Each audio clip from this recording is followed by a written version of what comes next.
Manuel José Joaquín del Corazón de Jesús Belgrano y González, mejor conocido como Manuel Belgrano. Nació el 3 de junio de 1770 en el seno de una acaudalada familia de comerciantes de Buenos Aires.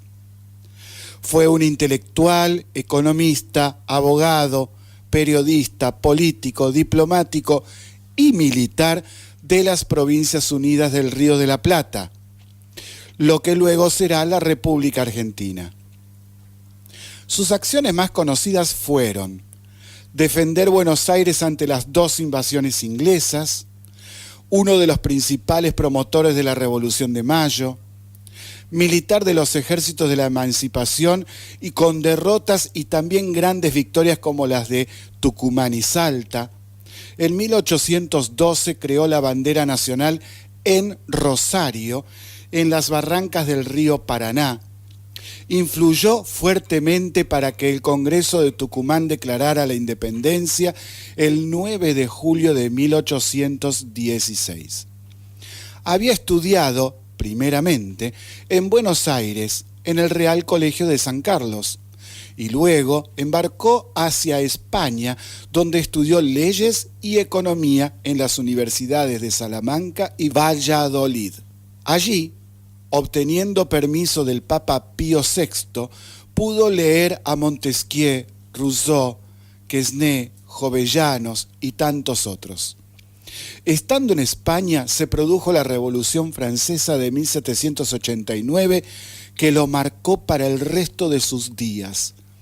En su autobiografía escribió: como en la época de 1789 me hallara en España y la Revolución de Francia, hiciese también la verificación de ideas y particularmente en los hombres de letras con quienes trataba, se apoderaron de mí las ideas de libertad, igualdad y fraternidad, y solo veía tiranos en los que se oponían a que el hombre, fuese donde fuese, no disfrutase de unos derechos que Dios y la naturaleza le habían concedido, y aún las mismas sociedades habían acordado en su establecimiento, directa o indirectamente.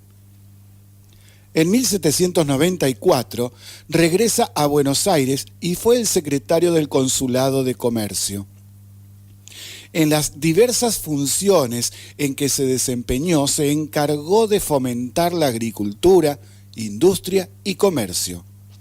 Impulsó la educación, pensando que era la auténtica riqueza de los pueblos. Sus ideales liberales lo llevaron a enfrentarse con los comerciantes de Buenos Aires que eran favorecidos por el monopolio de Cádiz y con funcionarios del virrey. Fundó la Escuela Náutica y la Academia de Geometría y Dibujo, entre tantas otras. Influyó para que la publicación del primer periódico de Buenos Aires sea llamado Telégrafo Mercantil. Realizó muchas publicaciones para difundir los ideales contrarios al orden español. Después de la Revolución de Mayo, siendo miembro de la primera Junta de Gobierno, se presentó con los moderados liderados por Cornelio Saavedra y más tarde con los otros que tenían intenciones de que seamos colonia inglesa. Como molestaba con sus ideales y honestidad a los conspicuos poderes circunstanciales, siempre le designaban misiones militares o diplomáticas con el fin de mantenerlo lejos de Buenos Aires. Terminó sus días gravemente enfermo y sumido en una extrema pobreza, porque había utilizado la fortuna familiar para pagar los gastos de sus ejércitos en las guerras por la independencia. Los premios recibidos fueron donados para la construcción de escuelas. Falleció el 20 de junio de 1820 en la ciudad de Buenos Aires.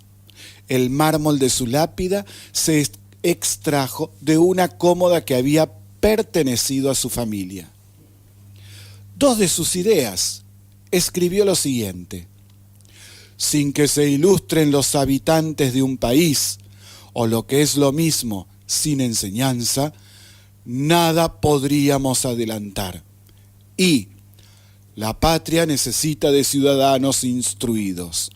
Ah, me olvidaba. Fue el primero que en estas tierras planteó que la enseñanza primaria sea gratuita y obligatorio para todos y, más que revolucionario para su época, también escuelas para mujeres.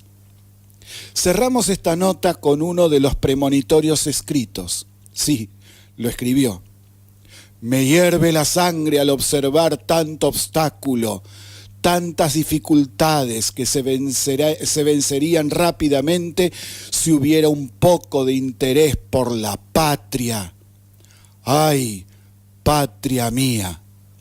Manuel Belgrano, un patriota, nuestro padre.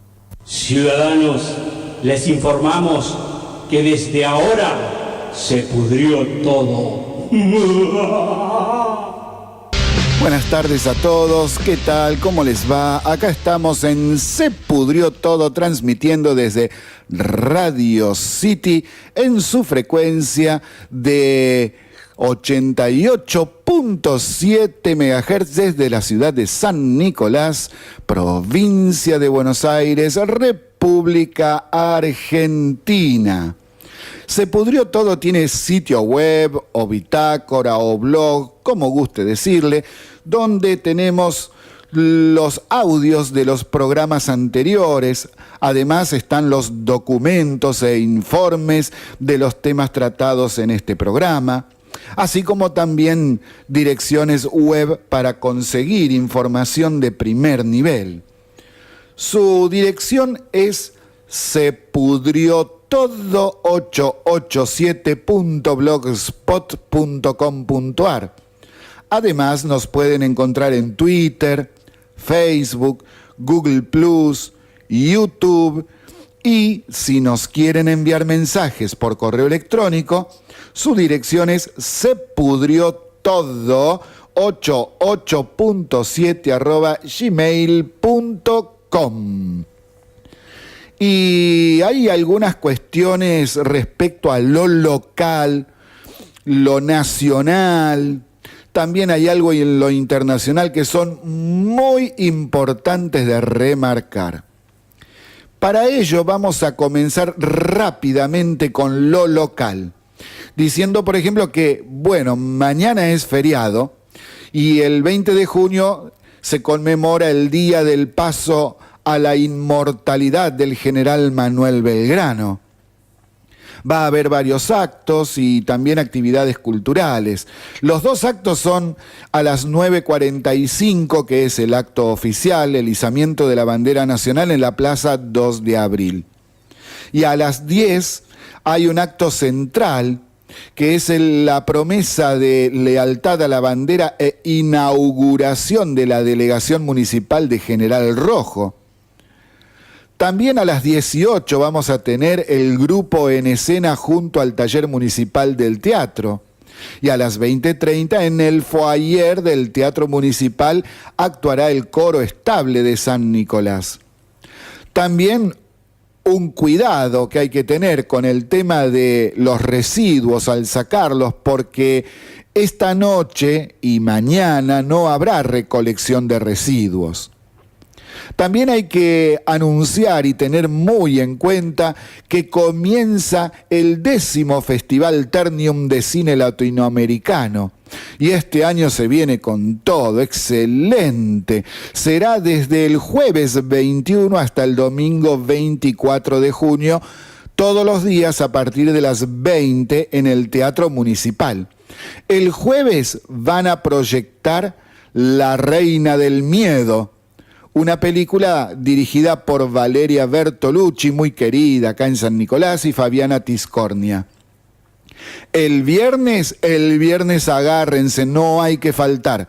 Van a proyectar Una Mujer Fantástica, la película chilena que ganó este año el Oscar a la mejor película extranjera. ¡Genial! El sábado, una película que se llama Landfill Harmonic, que es una película hecha por varios países, Estados Unidos, Paraguay, Brasil, Noruega. Y el domingo, Inseparables, una película argentina dirigida por Marcos Carnevale. Muy buena la propuesta de Ternium en esta 10ª edición de la muestra del cine latinoamericano. La verdad que es para sacarse el sombrero. Teatro Municipal, jueves, viernes, sábado y domingo a partir de las 20. Muy buena y muchas gracias a todos los que están en la organización. Y ahora vamos a abordar un tema que nos da para hablar mucho y explicar qué es lo que nos pasa en este país en algunas cuestiones. El tema es esculturas de la Escuela de Arte con polémica. El asunto es el siguiente, miren, la semana pasada varias esculturas fueron instaladas en un sector del Parque San Martín y representaban a niños revolviendo en cestos de basura en su mayoría. Los trabajos fueron desarrollados por alumnos de 4º año en el marco de la materia Esculturas de la Escuela de Arte.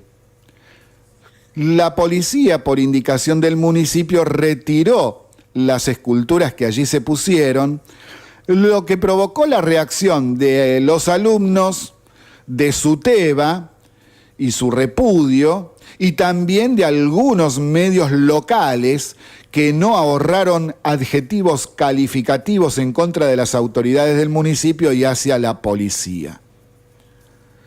Pero, siempre hay un pero, el municipio expresó que no se informó que iban a instalar las esculturas en un espacio público, ni se pidió permiso para hacerlo. Cuando llegó personal de la municipalidad y de la policía, no se encontraban presentes autoridades de la Escuela de Arte, no estaba la docente, tampoco estaban los alumnos, y se procedió a retirarlas. Desde el jueves pasado, alumnos de la Escuela de Arte comenzaron a difundir por las redes sociales su molestia y varias de ellas muy subidas de tono y con acusaciones de censura. Esto fue replicado también por gente de SUTEBA, gente del ámbito educativo y también por algunos medios que se hicieron eco de esto sin saber realmente lo que estaba pasando. Estas expresiones fueron acompañadas por estos medios y el infaltable SUTEBA siempre quejándose de todo. No obstante, la situación planteada fue explicada por la inspectora distrital Mónica Guidi y por la directora de la Escuela de Arte Laura Monzón. Ambas dijeron que la profesora no pidió permiso para tal actividad, que no se conocía la reglamentación vigente, a lo mejor, tratando de explicar qué es lo que pasó ahí. Bueno, la inspectora expresó algunas cuestiones que están en el diario El Norte de hoy. Les paso a comentar lo que decía la inspectora. Es muy grave lo que ha pasado porque institucionalmente hay un desconocimiento. Primero, nos tienen que pedir autorización para la intervención de espacios públicos. Y agregó, en los contenidos están contempladas 4 intervenciones en espacios públicos, pero se tiene que pedir permiso a la municipalidad. Se debe comentar qué tipo de actividad se va a realizar. No hubo permiso municipal para intervenir en un espacio público que es de todos y donde también se debe contemplar a quién se agravia con lo que están haciendo. Además, remarcó que en el Consejo Escolar deben ingresar la salida educativa para activar el seguro escolar y no lo hicieron. Esto va acompañado del proyecto donde la directora toma conocimiento y avala lo que se está haciendo y tampoco se hizo. Bueno, ahí en el diario tienen ustedes las declaraciones de Laura Monzón y sus explicaciones, que también están en el mismo sentido, tratando de desligar algunas de las, y bueno, diríamos, de las actividades que le competen a la institución. Acá el asunto es el siguiente. Miren, por un lado hay que tener en cuenta que las salidas educativas siempre tienen que tener un seguro y para esto hay que pedir permiso. Siempre. Sin ninguna excepción. ¿Por qué? Porque después pueden venir los problemas. Ustedes imagínense que por algo que están haciendo en la salida educativa cruzan una calle y lo atropella un auto a un alumno, o se quiebra, o hay un perrito ahí y por ahí lo mordió. Y bueno, y después la Dirección General de Cultura y Educación se come un juicio. Entonces, por ejemplo, porque también puede venir un chorro, pegarle un tiro a un alumno para quererle robar un celular. Cualquier cosa puede pasar. Está muy loca la sociedad. 30 años atrás esto no pasaba. Un profesor quería ir a la Casa del Acuerdo, sacaba a sus alumnos y se iba hasta la Casa del Acuerdo. A lo sumo le avisaba a la directora. Y la Escuela de Arte está al lado, enfrente del Parque San Martín. Parece algo ridículo. Voy a salir a cruzar la calle. Bueno, tenés que pedir los permisos, solicitar al Consejo Escolar por los seguros. Es decir, toda una maraña burocrática tremenda. Eso también hay que decirlo. Pero hay que decirlo porque en este país hay mucha gente que por cualquier cosa te mete un juicio. Y no es que uno está inventando, ya lo hicieron muchas veces. Entonces, para evitar problemas, es que existe esta reglamentación burocrática. Entonces, lo que parece más grave de esto es que haya docentes que no conozcan esta reglamentación si es que la profesora actuó de buena fe. ¿Y cómo no lo va a saber? ¿No es profesora? O a lo mejor es un acto de rebeldía de la profesora y de los alumnos y no les importó pedir permiso ni nada, y hasta incluso alguno podrá pensar que se buscó ir al choque con las autoridades a propósito. No voy a emitir juicio de opinión sobre eso, yo solamente estoy explicando cómo es el asunto, cómo debería ser en la realidad y por eso qué es lo que pasó. Entonces, que SUTEBA haga lo que hizo en estos últimos días, o gente del SUTEBA, docentes, son docentes, o dicen que son docentes, porque ya hemos visto que hay gente ahí que no es docente. También el tema de la burocracia tan tremenda que hay en todo lo que queremos hacer en el país, pero eso es porque los argentinos somos muy buscapleitos, diríamos. Entonces, para dejar las cosas en claro, acá hay que tener en cuenta que estamos invadidos de burocracia porque hay muchos argentinos malintencionados. Si no fuesen malintencionados, no habría necesidad de tanta reglamentación. Si no hubiese tantos peligros, por ejemplo, la inseguridad, no habría necesidad de tanto cuidado. Y los docentes tienen que saberlo, y parece que hay docentes que no lo saben. Esto está marcando también el bajo nivel en la formación docente. Y estando en cuarto año, ya próximos a recibirse de docentes, no pueden desconocer que tienen que pedir permiso para salir. Entonces, ¿qué hacen los docentes de práctica? Porque este tema de las salidas y las reglamentaciones se tienen que dar por un lado en práctica docente y por el otro en lo que es son las materias de política educativa. Entonces parece que hay docentes que no están enseñando lo que deben enseñar. Este tema ya lo hemos tratado muchas veces en nuestro programa, muchas veces. Y hay gente que es muy malintencionada y sigue buscando problemas. ¿Los busca a propósito? Bueno, puede ser. El tema es que, viendo cómo es el asunto, ¿qué pasa con los que salieron a criticar a las autoridades? ¿No se informaron antes o no les interesó saber la verdad? El tema era salir a criticar y nada más. Bueno, así andamos. Así andamos.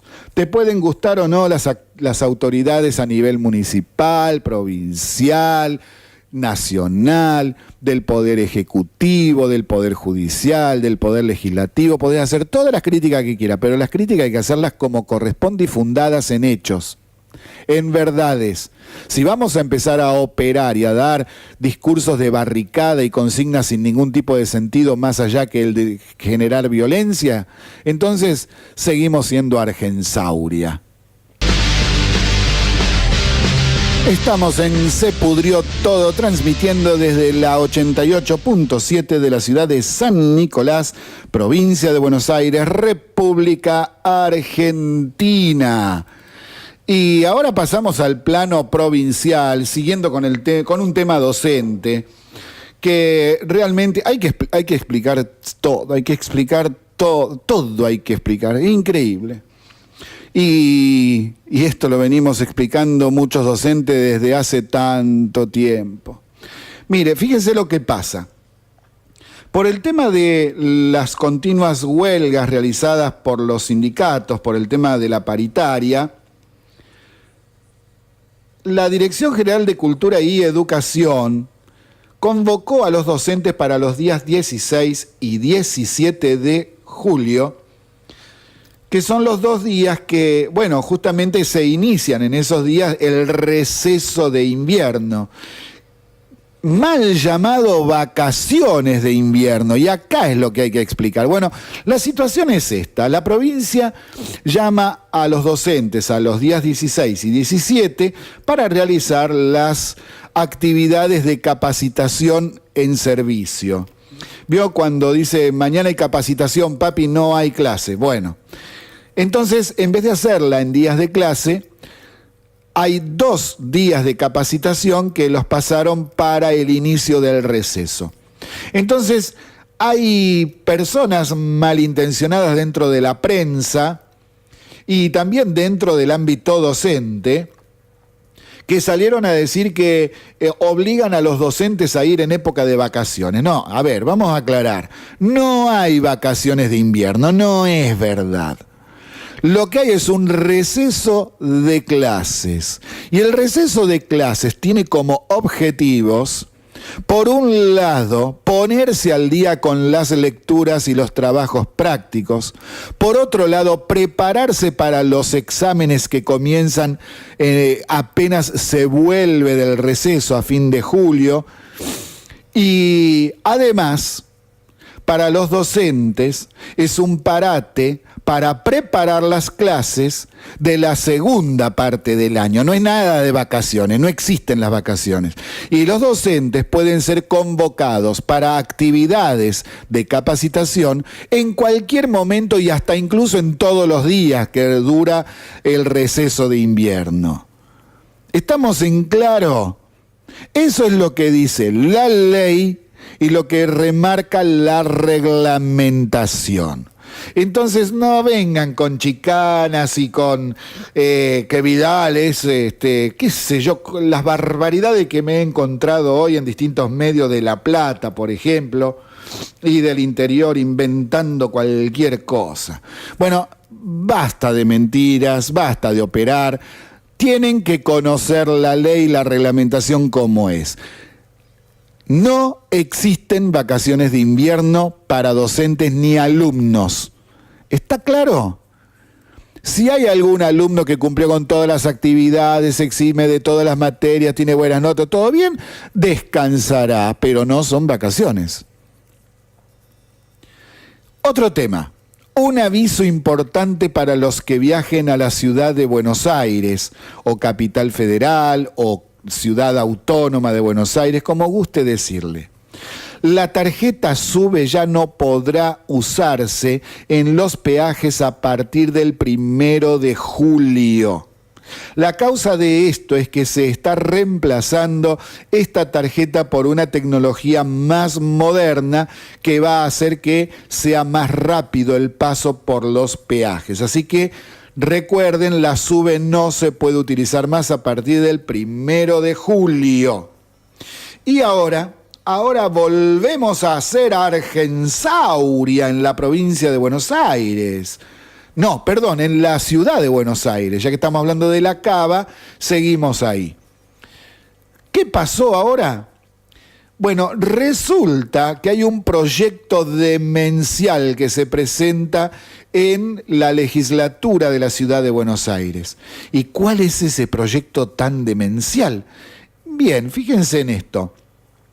Para fomentar el alquiler de viviendas, ya sea casas y departamentos, proponen crear un impuesto a los departamentos y casas vacías. Es un proyecto de grupo de inquilinos. También piden que los certificados que se exigen para firmar el contrato sean gratuitos y que la garantía pueda ser un préstamo bancario. Sí, en el país que más cantidad de impuestos tiene, 96 o 97, estamos viendo a ver ahí cuál es el número real, y donde esos impuestos suman más porcentaje que en cualquier otro país del planeta Tierra, quieren crear otro impuesto más. Fue presentado el día de hoy como propuesta al gobierno porteño de la ciudad de Buenos Aires, no para la provincia, para la capital federal. Parece que los argensaurios no aprendieron nada del pasado ni saben un cuerno de economía. Además, este tipo de leyes avanzan en contra de los derechos inalienables consagrados en la Constitución Nacional. Y sí, somos argensauria. Muchos argensáuricos tienen esa mentalidad fascista, totalitaria, de querer obligar y hasta apropiarse de la propiedad de otros. Lo único que falta es que venga una persona a proponer una ley y encima se la voten diciendo que el Estado me va a cobrar un impuesto cada vez que yo no tenga el televisor prendido. Yo con mis bienes hago lo que se me canta. Es increíble esto. Y como habíamos hablado y adelantado la semana pasada, procesaron y embargaron al intendente de Paraná, provincia de Entre Ríos, por vínculos con el narcotráfico. Se trata de Sergio Varisco, aliado de Cambiemos, y está acusado de financiar el comercio de estupefacientes.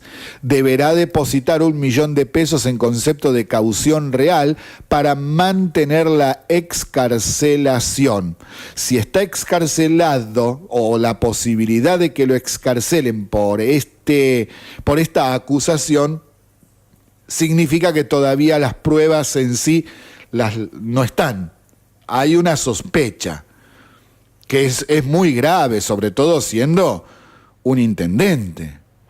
Para el juez, la investigación, a raíz de los datos obtenidos hasta ahora, es conducente a pensar que el principal acusado, Daniel Tavicelis, es una persona que está enganchada con Varisco en el tráfico de estupefacientes en la ciudad de Paraná. Pero, no obstante, Daniel Tavicelis declaró que Varisco no tiene que ver con la organización.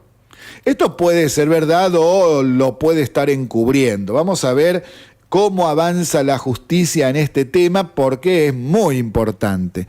El gobierno nacional, y hay que tener en claro qué es lo que dice el gobierno nacional, porque Varisco es un aliado de Cambiemos, es uno de los partidos que forman parte de la coalición de la Alianza de Cambiemos. Entonces el gobierno nacional le dijo, miren, acá hay que avanzar y si es culpable, adentro.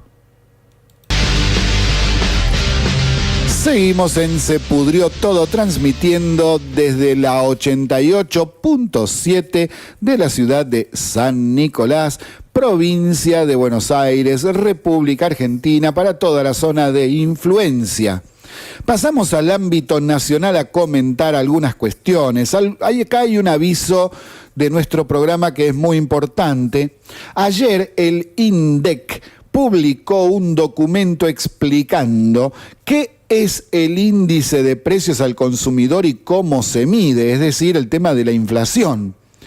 Este documento ya está subido a nuestro sitio web para todas aquellas personas que quieran verlo. Sobre todo, es importante para los estudiantes de los niveles secundario y terciario. Sí, es muy importante porque es bárbaro, está muy bien explicado, con todos los textos bien entendibles y hasta con muchos gráficos para entender qué es lo que se está midiendo y cómo se mide, para poder asociar la imagen con el tema. Está muy bien hecho, muy didáctico y sirve especialmente para la escuela.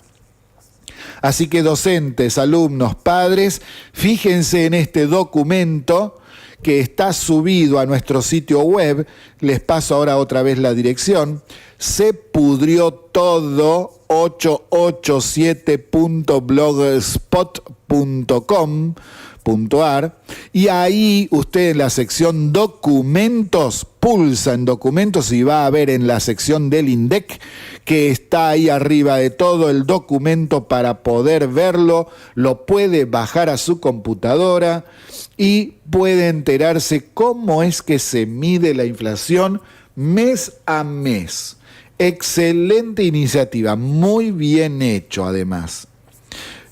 Otra noticia que es muy triste, que ya comentamos el día de ayer, es el tema de la tragedia ocurrida al senador Naidenov y su familia, donde fallecieron su esposa y un hijo de 16 años por el mal funcionamiento de un calefón, y por ser uno de los tantos casos en nuestro país en donde la gente fallece por el mal funcionamiento de elementos de casa que trabajan con gas, ya sea un calefactor o un brasero. No hace falta que trabaje solamente con gas, quemamos carbón o leña para calefaccionar el hogar y bueno, tenemos las malas noticias. El año pasado fallecieron 200 personas por esta causa. Bueno, entonces, por un lado, Se Pudrió Todo expresa su más enérgico repudio a todos aquellos argensáuricos que salieron el día de ayer a decir pavadas, estupideces, agresiones sin ningún tipo de sentido contra el senador, justificando lo que le pasó, alegrándose por lo que le pasó, asociando lo que le pasó con otras situaciones que no tienen nada que ver. Qué mal que estamos muchos acá en Argensauria, ¿eh? Qué mal, realmente mal. Bueno, entonces vamos a repetir los consejos que dijimos ayer para prevenir las intoxicaciones por monóxido de carbono y gas. Presten atención a ver si estamos haciendo todo esto. Por ejemplo, está prohibido el uso de cualquier artefacto que no sea de tiro balanceado en dormitorios y baños. Cuidado con esto, porque mucha gente sale a comprar y no le dicen que eso no se debe usar. Entonces uno confiado y sin saber va, lo compra y no, está mal eso. Tienen que ser calefactores de tiro balanceado, los que tienen salida al exterior. Otra recomendación es nunca dormir con estufas prendidas, salvo las que son de tiro balanceado. Y y teniéndolas al mínimo y con una rendija abierta, ya sea en la ventana o en la puerta de la habitación. Verificar que no estén obstruidos los conductores o rejillas de ventilación. Esto es para las nuevas reglamentaciones. Vieron que se exige, donde hay calefactores o donde hay artículos que trabajan con gas, como una cocina, que haya un cuadrado que le ponen una rejilla de ventilación hacia el exterior. Cuidado de que no estén tapadas, porque se pueden tapar, por ejemplo, en el interior por el trabajo que hacen insectos, basura, vaya uno a saber. O la misma gente lo tapa para que no entre frío, dicen. No hagan eso. Otra recomendación es mantener siempre algún ambiente ventilado. Dejar al menos 10 centímetros abierta una puerta que dé hacia otro ambiente o una ventana que dé al exterior. El tema es ventilar, porque si usted no tiene, por ejemplo, las rejillas de ventilación hechas y tiene que abrir una ventana o algo, una puerta, tiene que hacer que el aire corra, que fluya, que se renueve. Otra recomendación, revisar una vez por año por un gasista matriculado, no amigo, no vecino, no conocido, no hijo que leyó en internet, no. Por un gasista matriculado, todo tipo de estufas, las catalíticas, las pantallas infrarrojas, la salida al exterior de aparatos calefactores, de las cocinas. Todo lo que funcione con gas debe ser perfectamente revisado. ¿Estamos en claro? Para ver que tengan un buen desempeño y un buen trabajo, que no estén teniendo fallas. Además, hay que usar solo artefactos con salida al exterior. Por eso están hablando de los de tiro balanceado. También hay que evitar el uso de braseros o estufas a querosén. Si no se puede evitar, porque es lo único que tiene para calefaccionarse, entonces apáguelo antes de ir a dormir. No hay vuelta, tiene que hacerlo, porque si está durmiendo y empieza a liberar monóxido de carbono, no se va a dar cuenta. Esto no avisa. ¿Estamos en claro? Otra recomendación, nunca usar hornallas o el horno para calefaccionar el lugar. Es preferible abrigarse con más ropa. Además, las hornallas y el horno gastan más gas que un calefactor de tiro balanceado. También cuidado con el tema del automóvil, el auto, porque, por ejemplo, al encenderlo, libera mucho monóxido de carbono y no avisa, y hay que verificar que el garaje esté ventilado, o prenderlo con el garaje abierto. Fíjense en las películas y todo eso, la cantidad de veces que muestran lo que pasa cuando se está en un lugar cerrado y el motor del auto prendido. Y finalmente, cuando se usan grupos electrógenos, deben colocarse al aire libre y no dentro del domicilio, porque los grupos electrógenos tienen un motor que quema combustible, monóxido de carbono. Entonces, por favor, afuera de la casa, no adentro. Pasando a otro tipo de noticias, hay una nueva denuncia contra Cristina Fernández de Kirchner que viene desde Francia. Sí, desde Francia. ¿Y qué pasó ahora? Bueno, hay un medio periodístico que se llama Le Monde, y Le Monde es el más importante de Francia y uno de los más importantes del mundo, ¿no? Que Cristina habría lavado dinero usando el nombre de la Cruz Roja. Qué bárbaro, ¿no? El medio de prensa francés dio a conocer que la pareja presidencial, es decir, Cristina y Néstor Kirchner, los dos, cuando todavía estaba con vida, con la ayuda de un empresario, blanquearon $65 millones de Nevada, usando una gran cantidad de empresas de Mossack Fonseca, que son esas offshore que están ahí en Panamá. Así lo dio a conocer el diario francés Le Monde en un artículo publicado hace unos días en la que revela que Mossack Fonseca ocultaba las offshore de sus clientes detrás de fundaciones humanitarias. Esto ya fue, en general, denunciado incluso por programas periodísticos como el de Jorge Lanata en PPT, Periodismo para Todos, años atrás. Lo que pasa es que hay nuevos datos ahora. Y es que esas offshore eran, por ejemplo, Aldine, Garins en Seychelles, Aldine es de Panamá,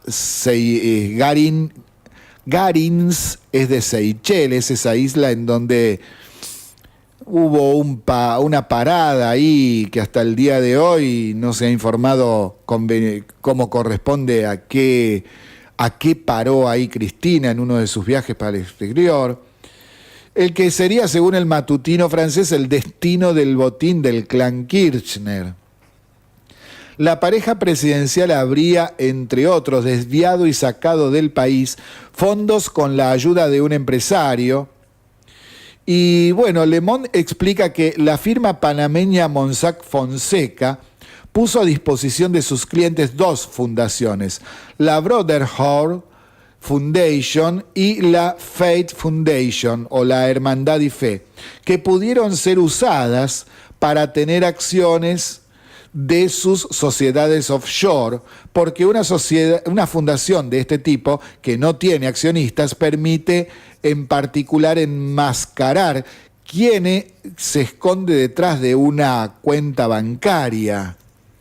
Es decir, en vez de dar el nombre y apellido, ponen el nombre de la asociación.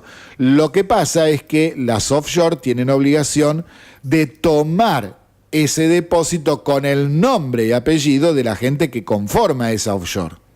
Por eso se sabe quiénes son los que manejaban estas empresitas, tanto en las offshore de Panamá como la de Seychelles. Y es lo que explicábamos en el informe sobre las offshore, que ya pasamos 2 veces en el programa, en donde decíamos que ya no es fácil hacer maniobras espurias y delincuenciales sin que rasquemos un poquito y encontremos la verdad, porque todos los datos están y las offshore tienen obligación de entregar esos datos. Y los están entregando, por eso están este tipo de denuncias. El sistema habría sido tan exitoso que los periodistas de Le Monde hallaron entre los documentos filtrados que alrededor de 500 firmas usaban una de estas dos fundaciones como pantalla, y entre ellas Aldine y Garins, las dos sociedades pantallas que, según el Ascar, acá en Argentina, ¿se acuerdan de el Ascar y sus declaraciones en el programa de La Nata?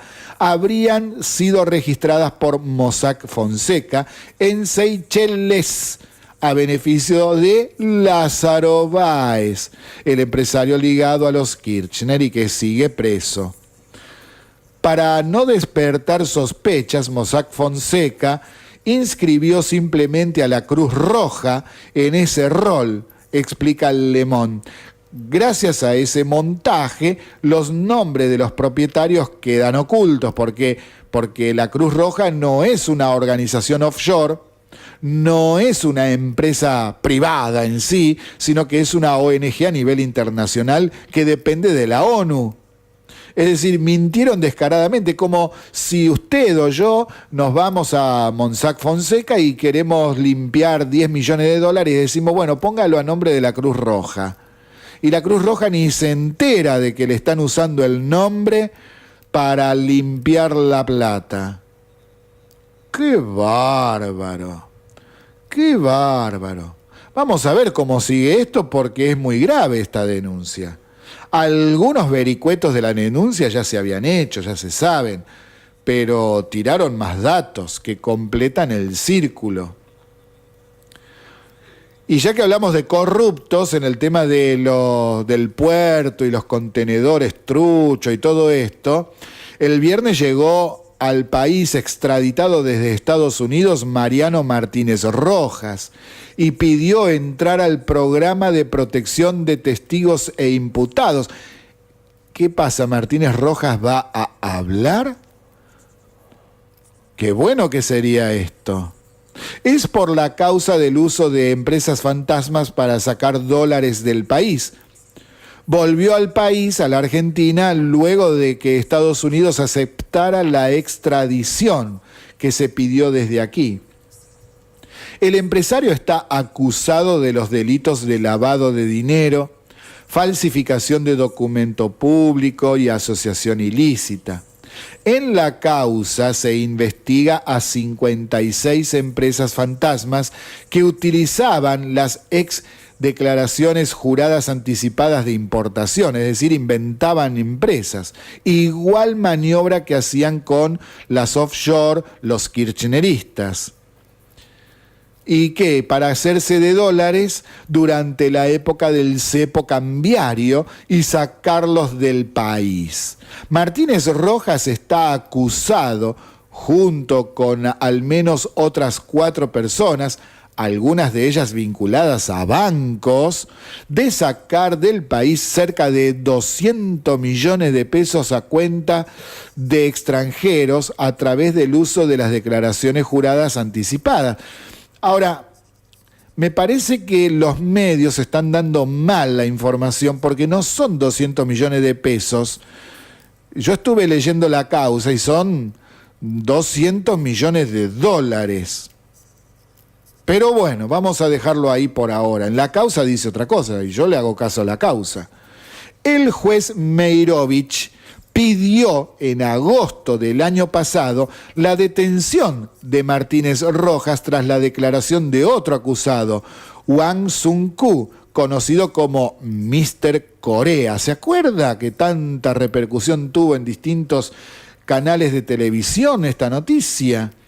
Y este Mr. Corea, involucró a Martínez Rojas en el contrabando y lavado de dinero con las declaraciones juradas, estas de Moreno, porque son los inventos estos de Moreno que había que hacer para frenar las importaciones y también frenaba las exportaciones. Y de paso creaba un elemento jurídico como este que le permitía sacar plata a escondidas. Sacar plata del país hacia el exterior. El empresario se encontraba en los Estados Unidos y fue detenido el 26 de enero pasado en Miami, cuando oficiales de la Homeland Security Investigations lo capturaron debido a que su visa de turista había vencido a fines de diciembre pasado. Hace 2 semanas, la justicia de ese país ordenó su extradición a la Argentina. Qué bárbaro, ¿eh?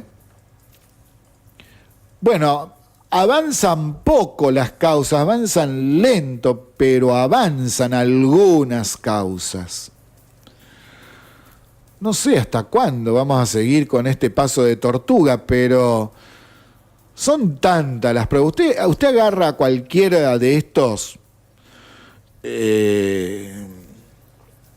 de estas resoluciones de los jueces, de las causas cómo van, y están plagados de pruebas. Tienen los números de cuenta, los movimientos, los nombres, los apellidos, tienen hasta firma, tienen hasta testigos, tienen todo.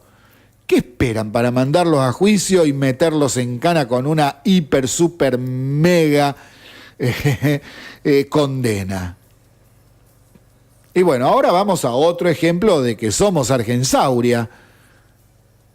Otro ejemplo más. Ahora hay hasta como ritos tribales.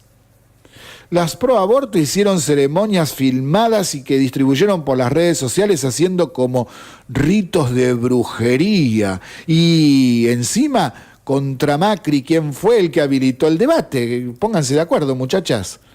Ahora apareció esto otro. Fíjense, un grupo de hombres y mujeres se desnudó el otro día en el centro de Bariloche, en el centro de la ciudad de Bariloche, para protestar contra el G20, porque ahí en Bariloche había una de las reuniones. Son activistas que van recorriendo distintos puntos del país y se llama Fuerza Artística de Choque Comunitario. Ajá, viajan por todos lados, viajan por el país, hacen este tipo de demostraciones y pregunto, ¿de qué trabajan? Ah, claro, de militantes. Ajá, ¿y quién pone la plata ahí? A esta gente no los intimidó la mirada ajena, sino todo lo contrario, se mostraban muy complacientes y mucho menos el frío patagónico, aunque ese día no había tanto. Abrigadas apenas con su piel, 6 personas protestaron este viernes pasado al mediodía por las calles de Bariloche, desde el centro cívico ahí dando vueltas, todo desnudo. Bueno, a ver, esto no está permitido por las reglamentaciones y las leyes vigentes. Supongo que los habrán detenido, ¿no es cierto? Usted supone lo mismo, ¿no? Claro, ¿los detuvieron? No, no los detuvieron.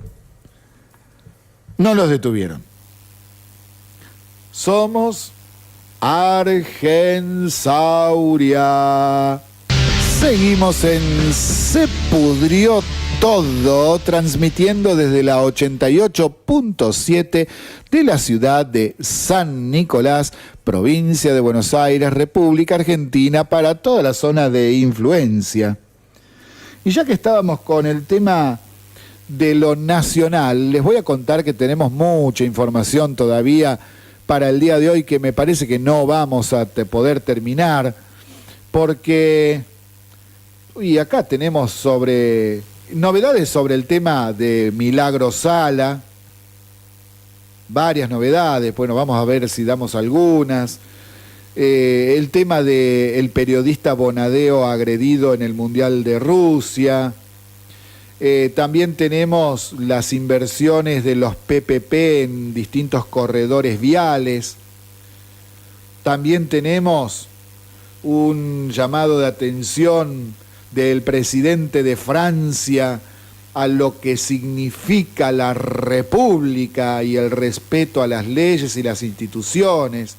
Hay mucho material acá y muchas otras, ¿no? Que, bueno, no hacemos a tiempo.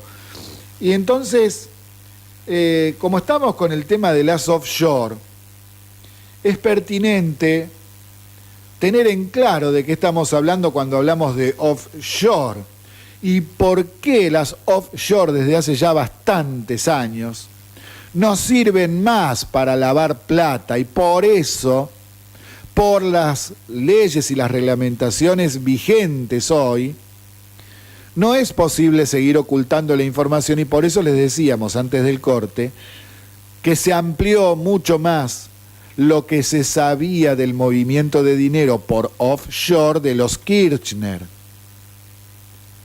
Entonces, se saben con nombre y apellido, ya se busca y se sabe. Entonces, hay que tener bien en claro qué es una offshore.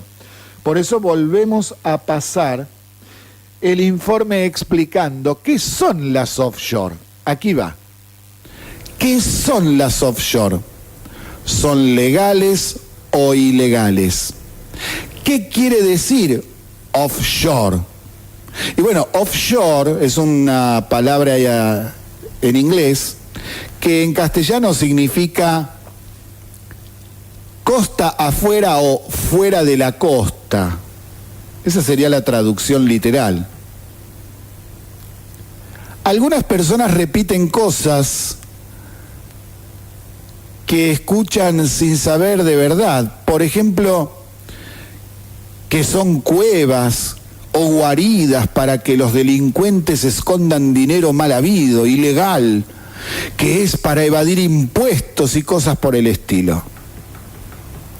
El tema se estuvo hablando mucho y a partir de que Caputo estuvo en el Congreso la semana pasada dando explicaciones, hasta diputados de la oposición dijeron que en realidad no eran ilegales ante las evidencias en concreto, Por ejemplo, los diputados Rossi y Ceruti, que dijeron sí, que son legales. No obstante, todavía hay gente que sigue diciendo que son ilegales y cosas por el estilo. Aquí vamos a ver una explicación sobre qué son en realidad las offshore. Las offshore hasta 15 o 20 años atrás tenían dos características que hoy no existen. La primera, permitían que las sociedades allí constituidas emitieran acciones al portador, que luego podían transferirse de mano en mano a cualquiera sin que pudiese saberse el nombre del titular, del que las poseía, porque eran el portador. Y lo segundo que hay que tener en cuenta es que además, para las personas no residentes en el país donde estaba la offshore, por ejemplo Bahamas, había impuestos extremadamente bajos o directamente del 0%. Esas dos características son las que permitían que sean utilizadas las offshore para lavar dinero o esconderlo sin pagar impuestos. Repito, ninguna de estas dos características existen en la actualidad. Es decir, hace muchos años que no existen. Desde la crisis económica de 1997, comenzó un proceso de cambio en todo el mundo tendiente a terminar con ese tipo de paraísos fiscales, con el fin de limitar al máximo las operaciones de delincuentes internacionales, el tema de la corrupción, el narcotráfico y, sobre todo, desde el 2001, evitar que el terrorismo pueda financiarse. En el 2009, el Comité de Asuntos Fiscales de la OECD, enemigo de las jurisdicciones offshore y que las persiguió en todos lados, quitó de sus listados de paraísos fiscales a las últimas que quedaban. Es decir, desde el 2009, todas las jurisdicciones del mundo que son offshore no operan más favoreciendo el ocultamiento de dinero. Ninguna, en ningún lugar del mundo. ¿Cómo es el sistema mundial del cobro de impuestos? Porque esto es lo que tenemos que tener en claro antes de entrar de lleno en las offshore. Acá hay un tema que pocos conocen, pero del que muchos hablan. Y por eso se realizan acusaciones infundadas de corrupción cuando en realidad nada de eso hay. En el mundo existe la competencia fiscal que permite que cada país o jurisdicción fije sus impuestos en forma libre y soberana. No hay presiones de otros países ni de organismos internacionales para que un impuesto esté más alto que el otro y cosas así. Hoy, a nivel mundial, existen dos sistemas impositivos de acuerdo con qué tipo de renta deben pagar impuestos. Uno, sistema de renta territorial. Los únicos impuestos que se cobran son a las actividades realizadas dentro del propio territorio del país de que se trate. Dos, sistema de renta mundial. Se pagan impuestos por ingresos obtenidos dentro y fuera del país. Es decir, si yo gano dinero por trabajos realizados en el exterior, tributan igual que aquellos obtenidos en el país. Esto significa que si un argentino opera comercialmente a través de una sociedad constituida en el extranjero, igual debe pagar impuestos en la Argentina. Y sí, nuestro país, Argentina, tiene este sistema. Entonces, ¿para qué alguien establece una sociedad offshore? Primeramente hay que tener en cuenta que si alguien establece una sociedad offshore no es para evadir impuestos o para esconder dinero sucio o en negro, proveniente, vaya uno a saber de qué actividad delincuencial provenga. Así podemos ahora entender por qué crean estas sociedades offshore. Es un lugar en donde no se agregan impuestos a los que esas sociedades ya pagan en los países donde desarrollan sus actividades comerciales. Es decir, si una empresa argentina debe operar en el exterior importando o exportando, pone una sociedad offshore y paga solo impuestos en Argentina y nada más. En un solo país. Si pusiera su sociedad en Hong Kong, pagaría en Argentina y también en Hong Kong el doble impuesto. Pero si yo la pongo en una offshore, por ejemplo que esté en Bahamas, como Bahamas tiene el sistema de impuesto territorial, Bahamas no te va a cobrar impuestos por actividades comerciales que hagas en Argentina, Brasil o Colombia. Pero además, las offshore no pueden esconder dinero negro porque cumple con el estándar de intercambio automático de información financiera promovida por la OCDE. Por eso es que cuando se pidieron informes a las offshore de qué argentinos tenían offshore o eran parte de una sociedad offshore, la información llegó inmediatamente. Si no fuese así, nunca nos habríamos enterado de qué argentinos tuvieron y tienen participación en alguna sociedad offshore. Ahora podemos explicar por qué hay gente y empresas que usan las jurisdicciones offshore, y es porque, uno, hay neutralidad fiscal. Dos, ofrecen mayor seguridad jurídica, esencial para las personas que viven en países que no tienen seguridad jurídica, como Siria, Sudán y también la Argentina. Gente de esos países derivan el capital a las offshore y desde allí pueden hacer negocios con otros países. Además, 3, protegen el derecho de propiedad privada.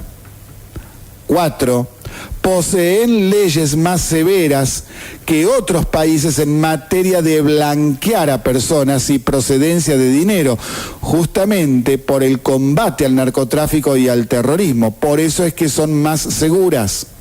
Y cuando alguien quiere hacer un negocio, busca seguridad. 5. Tienen legislaciones más modernas en terrenos financieros y de planificación patrimonial que los otros países. Están a la vanguardia de los avances de estos temas a nivel mundial. 6. Al haber offshore de todo el mundo, son una gran base para hacer negocios con proveedores e inversionistas de todo el planeta. Esto ofrece gran cantidad de oportunidades de hacer negocios beneficiosos para empresas y personas que sean legales.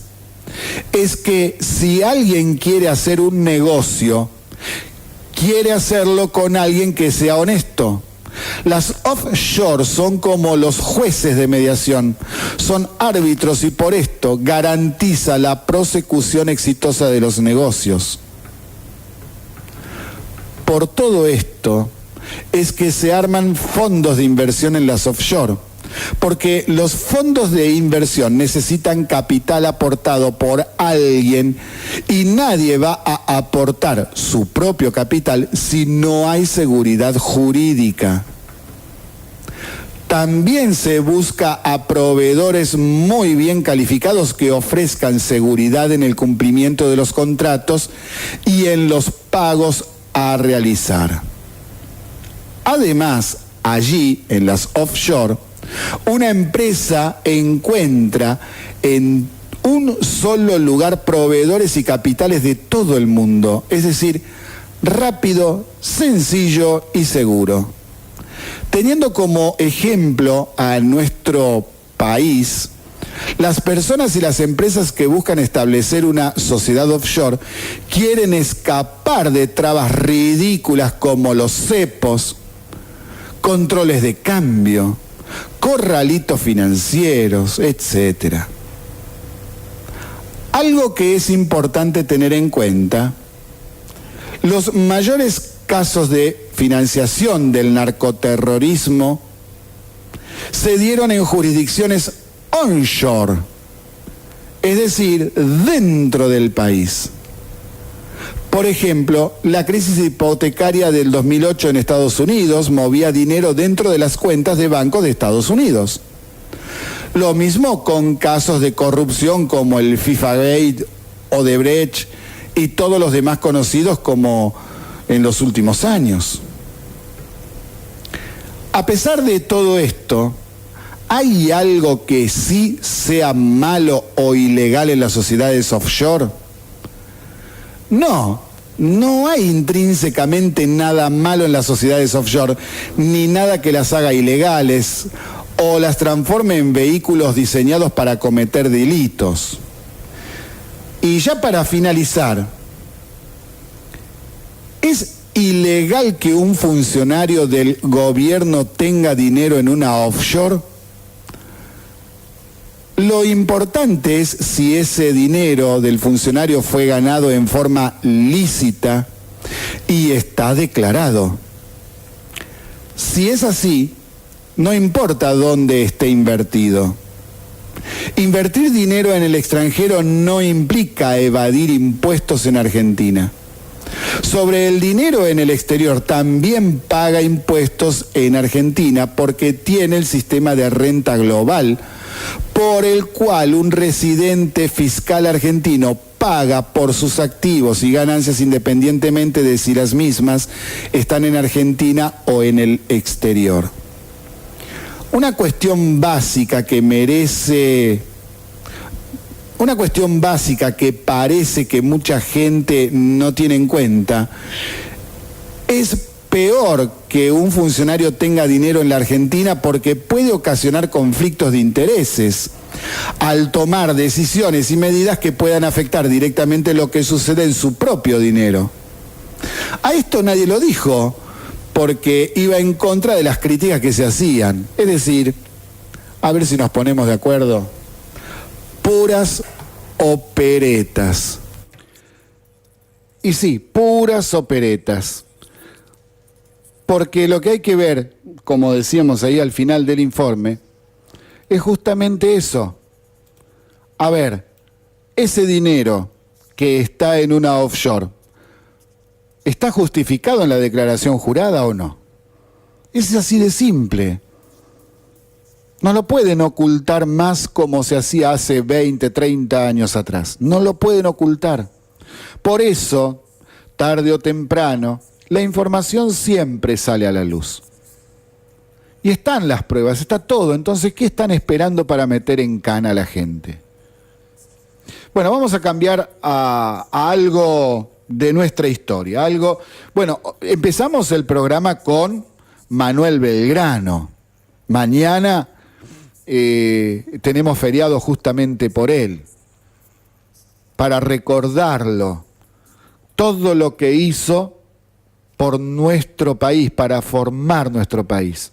Pero Manuel Belgrano no fue el único, tenemos muchos héroes, algunos más reconocidos que otros, pero hay uno que es de los pocos reconocidos y es lamentable que sea así. Pero también nos dice por qué somos Argensauria y no República Argentina. Resulta que hoy, 19 de junio, se conmemora también el fallecimiento de Juan Bautista Alberdi en el año 1884, y fallecía en el exterior, en Francia. ¿Vieron actos de reconocimiento? No hubo, ¿no es cierto? Justamente Juan Bautista Alberdi, un grande, el que nos dio los lineamientos básicos y centrales para nuestra Constitución Nacional. Somos argensáuricos. ¿Cómo no reconocer a Juan Bautista Alberdi? Ningún recordatorio, no hay actos, ni siquiera oficiales por parte del gobierno. Tampoco he visto notas en los grandes medios del país, que son los que tienen más recursos, más gente, como para buscar información, informar. No hay nada. Se pudrió todo, no es así. Y aquí va nuestro reconocimiento con una biografía de Juan Bautista Alberdi. Juan Bautista Alberdi. El 29 de agosto se celebra el Día del Abogado, en conmemoración al nacimiento de Juan Bautista Alberdi, abogado, jurista, economista, político, escritor, músico, periodista y diplomático argentino. Juan Bautista Alberdi nació el 29 de agosto de 1810 en la ciudad de San Miguel de Tucumán. Falleció el 19 de junio de 1884 en Francia. Cuando fue a vivir a la ciudad de Buenos Aires, se unió al Salón Literario y se formó el grupo de hombres llamado Generación del 37. Compartió con Marcos Sastre, Juan María Gutiérrez, José Mármol y otros más las ideas liberales de la época, planteando la propuesta de unir a unitarios y federales para terminar con las constantes guerras civiles. Alberdi, como tantos otros, tuvo que exiliarse por la persecución de Rosas y la Mazorca. Primeramente fue a Uruguay y vivió en Montevideo.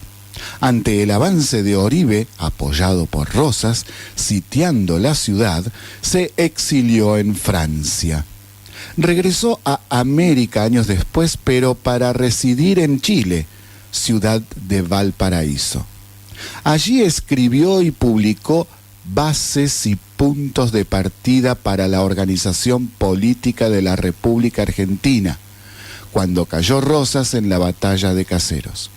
Sobre esta obra se construyó nuestra Constitución Nacional, sancionada y promulgada en 1853.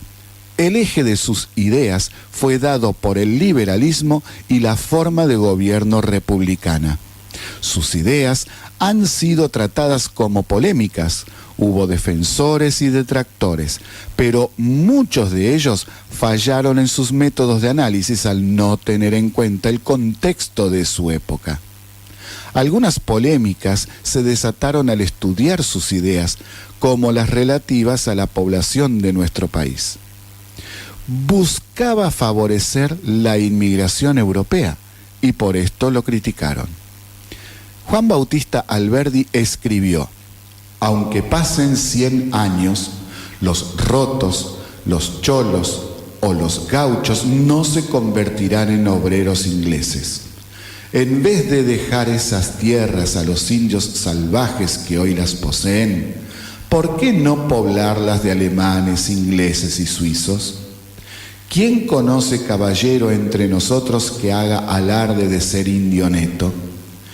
¿Quién casaría a su hermana o a su hija con un infanzón de la Araucanía y no 1000 veces con un zapatero inglés?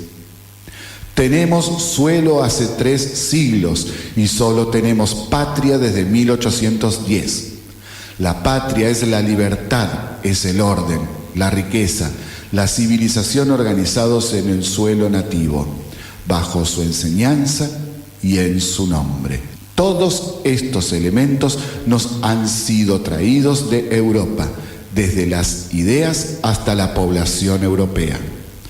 Gobernar es poblar. Volvió al país bajo la presidencia de Urquiza, pero luego partió a Europa en 1855, enviado como diplomático para lograr el reconocimiento de la Confederación Argentina en vez de que reconozcan a la provincia de Buenos Aires. Esto provocó que Bartolomé Mitre lo tratara hasta de enemigo porque Alberdi se opuso también a la guerra contra Paraguay. Sarmiento se enemistó con él por estas razones. Regresó al país en 1878 y asumió su cargo de diputado por Tucumán y se reconcilia con Sarmiento. pero Mitre seguía enfrentándolo y trabando todas sus iniciativas. Durante la primera presidencia de Julio Argentino Roca, se va a Francia y nunca más regresará. Un texto muy polémico, porque hay gente a la que no le gusta, pero que encierra varias verdades.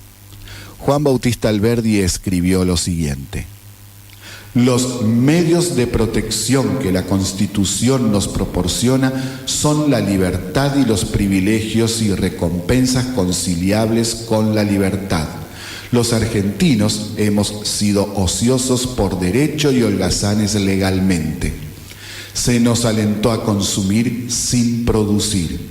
Nuestras ciudades capitales son escuelas de vagancia, de quienes se desparraman por el resto del territorio después de haberse educado entre las fiestas, la jarana y la disipación. Nuestro pueblo no carece de alimentos, sino de educación, y por eso tenemos pauperismo mental. En realidad, nuestro pueblo argentino se muere de hambre de instrucción, de sed de saber, de pobreza de conocimientos prácticos y de ignorancia en el arte de hacer bien las cosas. Sobre todo, se muere de pereza, es decir, de abundancia. Quieren pan sin trabajo, viven del maná del Estado y eso les mantiene desnudos, ignorantes y esclavos de su propia condición. El origen de la riqueza son el trabajo y el capital. ¿Qué duda cabe que la ociosidad es el manantial de la miseria? La ociosidad es el gran enemigo del pueblo en las provincias argentinas. Es preciso marcarla de infamia. Ella engendra la miseria y el atraso mental de los cuales surgen los tiranos y la guerra civil, que serían imposibles en medio del progreso y la mejora del pueblo. El escrito es de marzo de 1855. Para finalizar, reproduciremos un texto del historiador Félix Luna sobre Juan Bautista Alberdi. ¿Qué decía Alberdi en síntesis? Para resumirlo con palabras mías, hagamos una constitución donde se dé toda la clase de garantías a las personas que quieran venir aquí a trabajar, a ejercer sus industrias, a educar y a educarse, a transmitir sus ideas. Es decir, una constitución que garantice la creación de una sociedad próspera, pero en cambio no seamos tan liberales cuando se trata de política. No existe un electorado o una ciudadanía. La Argentina no tiene todavía ciudadanos. Los argentinos nativos no tienen aún hábitos de trabajo, respeto por la autoridad, no tienen nada de aquello que hace posible un gobierno regular. ¿Qué tenemos que hacer entonces? Fomentar la inmigración, que vengan muchos extranjeros, si es posible anglosajones, y se vayan mezclando con la población nativa. Entonces, cuando con los hijos o los nietos de esos inmigrantes frague un nuevo tipo de hombre, un nuevo tipo de argentino, será el momento de darle no solamente las libertades civiles, sino también las políticas. Mientras tanto, que gobiernen los más aptos, los mejores, es decir, nosotros, llevando las cosas de modo tal que, con inversión extranjera, con tendido de ferrocarriles, con la explotación racional de la pampa, poco a poco se vayan creando condiciones que hagan posibles formas republicanas con un contenido también republicano. Mientras tanto, mantengamos solo la forma de la república. Juan Bautista Alberdi, otra mente brillante de nuestra historia. Poco leído, pero muy criticado. Sí, algo que no tiene relación entre sí. es que las cuestiones de creencias políticas en la Argentina pesan más que las realidades.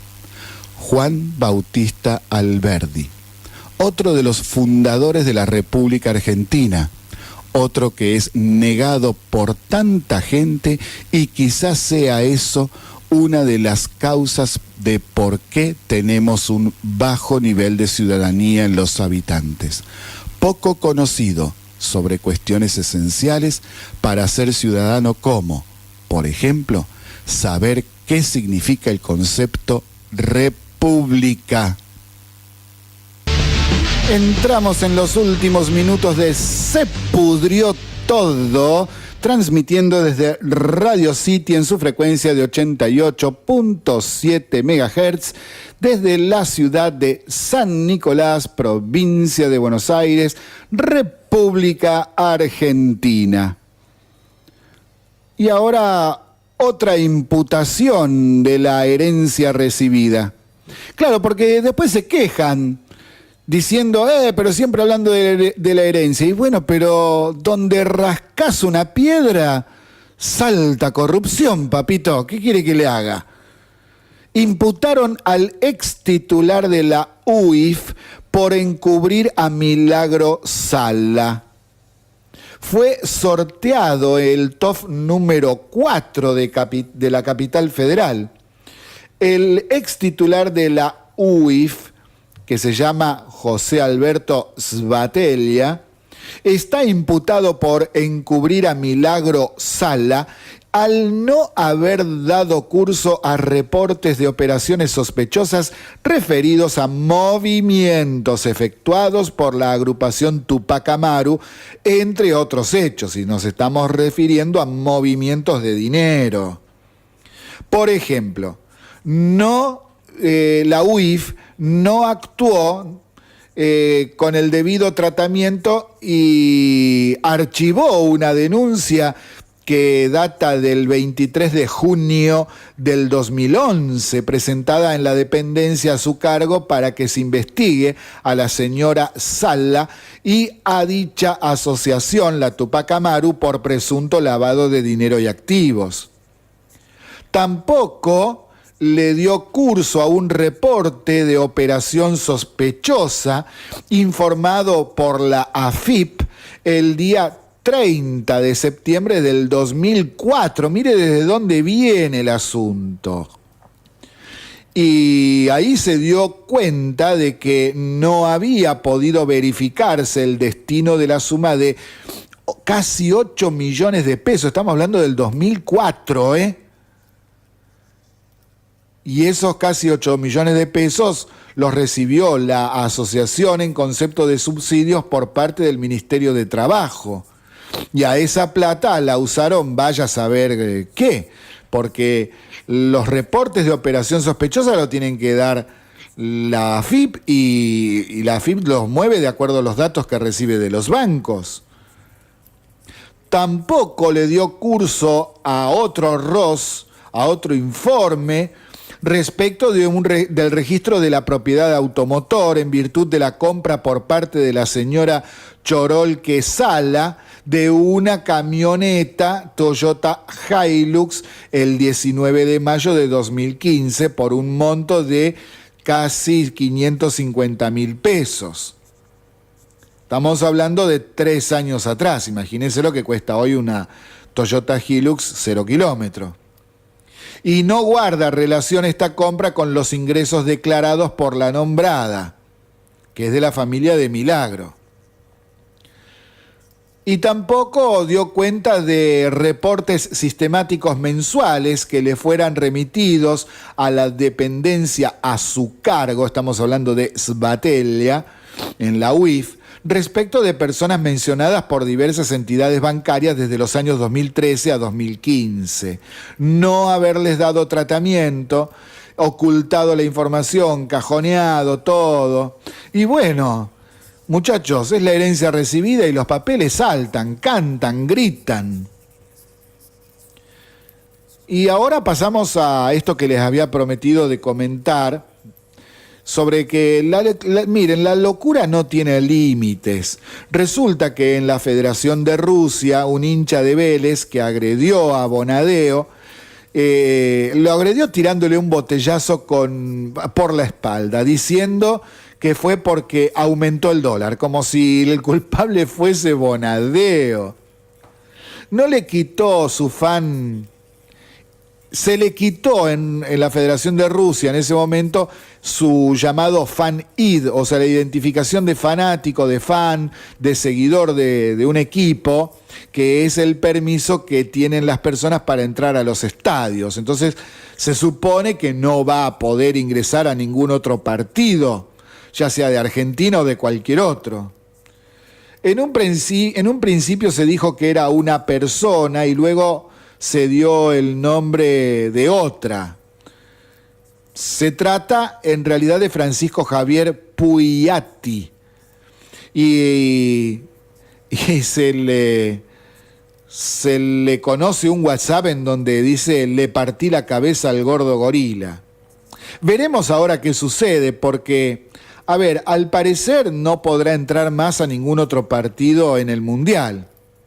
Y según versiones, al llegar a la Argentina sería detenido. Ahora, esto último me parece que yo lo dudo, porque habría que ver cómo se dan los hechos, ¿no es cierto? Porque esto de que lo detengan en Argentina por un delito cometido en otro país, no sé, me parece medio raro, no, me hace ruido, me hace mucho ruido porque como el delito fue realizado en otro país, no sé si es legal así como está la cosa que acá vengan, lo detengan por eso. Salvo que se den a conocer algunos acuerdos o denuncias previas entre la Argentina y la Federación de Rusia en donde haya extradiciones y cosas por el estilo, o preacuerdos respecto de sancionar a las personas que en el Mundial no se comporten debidamente. Bueno, vamos a ver qué pasa con esto. Todos aprendemos todos los días cosas nuevas. En otra noticia que se dio a conocer hoy, el gobierno adjudicó 6 corredores viales con peaje mediante el sistema PPP, que es este sistema que venimos explicando desde el año pasado, para que los privados construyan, por ejemplo, autopistas y rutas y luego se cobren el dinero invertido en la obra con el peaje. El régimen establece que las obras tendrán una inversión de $6.000 millones. ¿Escucharon bien? $6.000 millones, que lo van a financiar los privados y luego ellos cobrarán el peaje y se irán recobrando, podríamos decir, lo que están invirtiendo ahora. El plan implica obras de más de 2.500 kilómetros a través de la construcción de nuevas autopistas, rutas llamadas seguras y obras especiales, que son entradas y salidas a distintas zonas urbanas, los puentes, etc. Así como 17 variantes a distintas localidades. La inversión total estimada es de $6.000 millones durante los 4 primeros años. Bueno, esto es una muy buena noticia para tener en cuenta, porque es más seguridad para todos los argentinos, justamente en un tema que veníamos muy mal. Estaban destruidas la infraestructura que nosotros teníamos con respecto a las rutas, de terror. Y ahora vamos a pasar a internacionales porque no quiero dejar pasar esto, ya que es una enseñanza para todos. Hay una noticia que viene de Francia que a todos nos enseña mucho y no quiero dejar pasar, por eso faltan unos minutitos para terminar el programa, pero lo vamos a alargar ahora. Internacionales. Una lección del presidente de Francia, Emmanuel Macron, a un joven y, por extensión, una lección a nivel mundial de respeto a las instituciones, valores y al saber, al conocer, a la educación. Resulta que en un acto oficial, un joven quiso pasarse de vivo, entonó las primeras palabras de la Internacional, que es el himno comunista, y luego se dirigió a Macron con un ¿qué tal, Manu? Ante ese comentario el presidente respondió: estás en una ceremonia oficial, comportate como se debe. Podés hacerte el tonto, pero hoy es la Marsellesa, que es el himno francés, y el canto de los partisanos, que es el himno de la resistencia francesa durante la ocupación alemana. ¿Me llamás señor presidente de la República o simplemente señor? ¿De acuerdo? Y el joven le respondió: de acuerdo, señor. Y así respondió este muchacho mientras Macron continuaba saludando a jóvenes que asistían a una ceremonia en honor a los excombatientes de la Segunda Guerra Mundial en las afueras de París.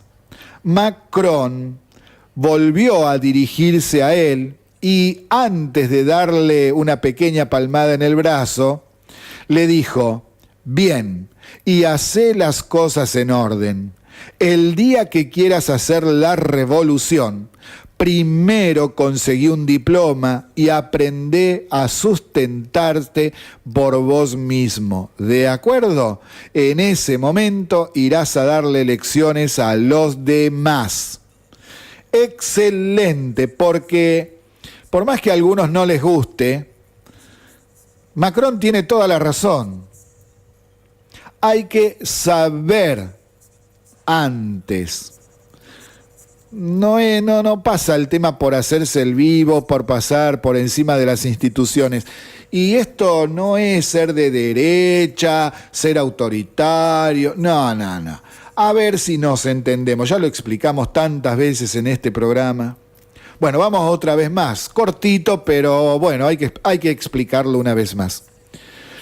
La sociedad humana, si no tuviese normas a seguir, si no tuviese un ordenamiento jurídico que lo regule en sus relaciones, y bueno, la sociedad humana estaría como los animales en la selva de África, matándose unos a otros, sin poder organizarse, sin poder ayudarse. Por eso, desde la prehistoria, es que las sociedades humanas que se fueron conformando estuvieron con reglas de convivencia. Y en esas reglas de convivencia viene el respeto a la autoridad. Por ejemplo, en algunos pueblos eran los ancianos porque tenían más experiencia de vida y podían dar órdenes, organizar a los demás. En otras sociedades de otra forma que se organizaron de otra manera, bueno, era el más fuerte, el que se imponía. Y si bien podemos hablar de millones de injusticias, también podemos hablar de millones de adelantos y de justicias. El asunto es que a través de los miles de años que tiene la humanidad como especie en este planeta, se ha ido organizando y esa organización, al ser respetada como corresponde, produce progreso y mejor nivel de vida a la gente. Cuando no se cumplen, bueno, aparecen los delitos, las delincuencias, los gobiernos autoritarios, el no respetar la república, las leyes, el no respetar que somos todos iguales ante la ley. Y si no respetamos el orden jurídico establecido, entonces es el viva la pepa, es hacer lo que cada uno quiere sin respetar al otro, sin respetar al que sabe. Y entonces cualquiera puede decir cualquier cosa e imponer cualquier cosa, y así el conocimiento humano se perdería. Justamente, no es que cada generación de los humanos tiene que aprender todo desde cero, inventar todo desde cero, no. El avión ya está inventado. ¿Qué hacen las nuevas generaciones? Estudian por qué vuela un avión, cómo se fabrica un avión y cómo se hace para volar un avión. No lo tienen que inventar desde cero. Y con las leyes es exactamente igual. Por eso hay que respetarlas. Un gobierno te puede gustar o no, no importa, pero hay que respetarlo. El problema es cuando hay gobiernos que no respetan las leyes ni a las personas, y ahí se transforma en fascismo, autoritarismo, totalitarismo, bueno, y ahí sí se llama la atención a otras sociedades, por ejemplo, otros países, porque podría suceder que ese país luego influya negativamente sobre los demás. Un ejemplo extremo es el nazismo en Alemania, cuando se implementó el régimen nazi y salió a invadir a todos sus vecinos. Es como para tener en cuenta, si no te gusta un gobierno, te lo tenés que aguantar si está cumpliendo con las leyes como corresponde. Te pueden gustar sus medidas de gobierno o no, pero mientras se respeten las leyes como corresponde, tenés que aguantarte a ese gobierno hasta la próxima elección. Y votarás a otro. Y si perdés la próxima elección, y bueno, te la tenés que bancar democrática y republicanamente porque el pueblo en general eligió a otra cosa que a vos no te guste. Y bueno, hay que bancarse.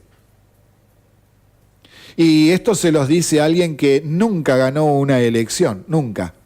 Voto desde 1983. Siempre perdí. Y bueno, ¿y cuál es el problema? ¿Cuál es el problema? Es el régimen republicano y que si no lo tuviésemos estaríamos en la ley de la selva, en el sálvese quien pueda, en el destruirnos unos a otros para poder sobrevivir, robarnos. ¿Cómo es el asunto? Argensáuricos, dentro de los cuales también me incluyo en esta argensauria, hay que cambiar. Hay que ser argentinos y que este país pueda ser realmente una república argentina. Buen martes para todos, mañana es feriado, nos volvemos a escuchar a partir del jueves que viene a las 17. Muchas gracias, pasen una linda noche, una cena en familia, sin celulares, hablando, contándose lo que les pasa, cómo están viviendo y apoyándose unos a otros. Muchas gracias, buen fin de semana para aquellos que no nos pueden escuchar el jueves y el viernes. Lindo día mañana, feriado, aprovechándolo a pasar en familia para ir a pasear con los nietos o los hijos a la plaza y también a nuestros perritos.